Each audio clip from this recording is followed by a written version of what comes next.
This is an update on the gulper catfish, the 6 from the first batch from predatory fins, and the 3 from Blue Hole Aquatics and Wesley Wong from the west coast.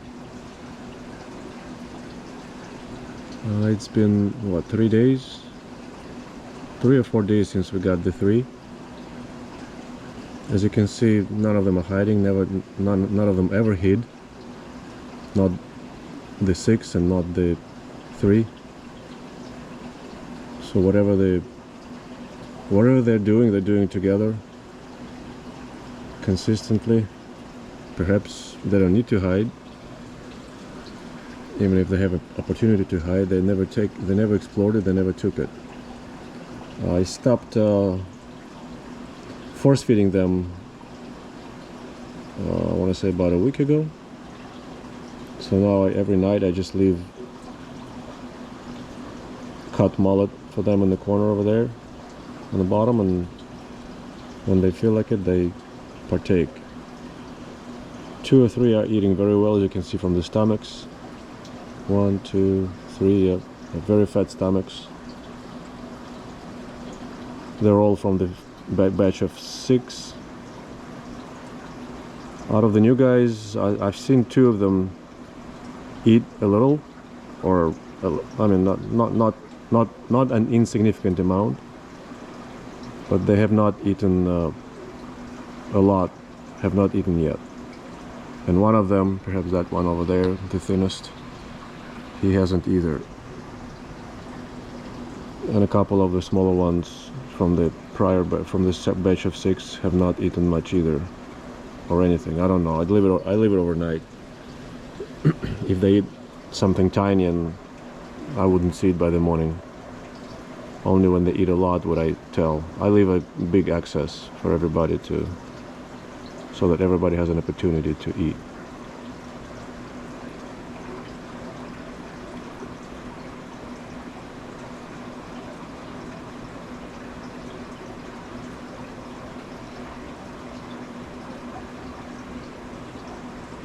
Some of them have like little white patches on their body, on the fins. It doesn't look like ink.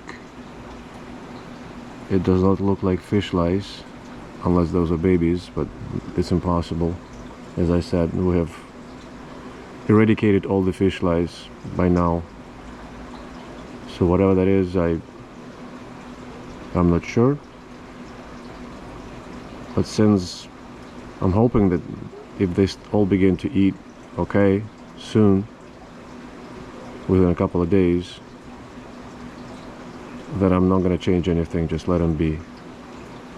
If the thinnest ones still do not eat today and tomorrow, I'm going to have to force feed just those that don't eat.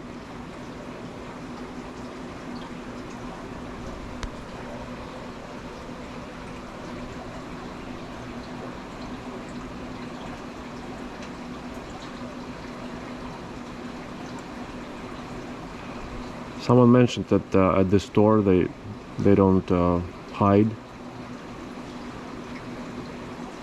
And usually at the store they have no hides for them. So I always thought that maybe that's why they would swim just like that, in a bunch, vertical, on the wall surfing. But we do have hides. I mean, there's plenty of nooks and crannies to hide behind the rocks, between the rocks, in that little formation. And they never even look at them, they never even explore them. So I don't think it's necessarily unnatural for them to be behaving like this. At least this is what I tentatively concluded for myself.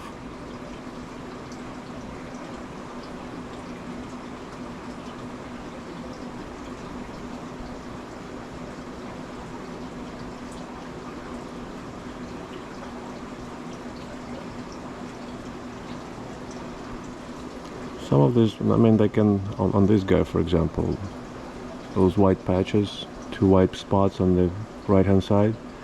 They do look like fish lice, but I've been watching them if they move. You have to watch for a long time to see if they move, if they change places. Sometimes they move quickly and it becomes obvious. Other times they may sit in one spot for days. The lice, they may sit in one spot for days, and you, unless you keep a close watch, you won't notice it move.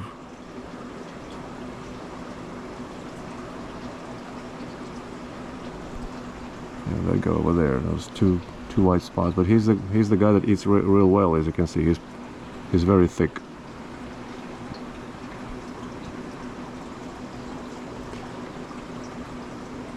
Anyhow, obviously we still have some problems with some pathogens, external pathogens, because I see something on them.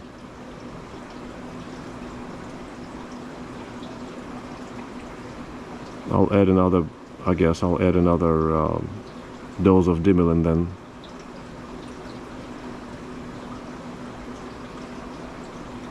And as Phil suggested, maybe I'll just also pricey the new guys too. Although by now, if they had flukes, they would have spread already to those of the batch of 6. So I'd need to pricey all of them together through food. I almost never do it through water, because I would need a lot of solution to do it through water. This is 2 tanks, so it's about 450 gallons of water, plus the sump is probably about 400 gallons, so that's 850 gallons of water.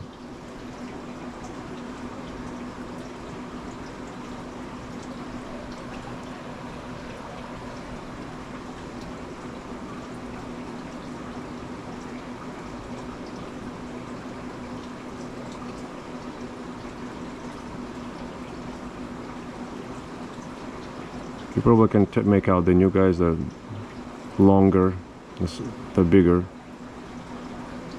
There's one on the top in the very corner, and these two, they're the new ones. They have a little different skull shape, more square of a jaw and more pointed, versus the batch of 6 gulpers.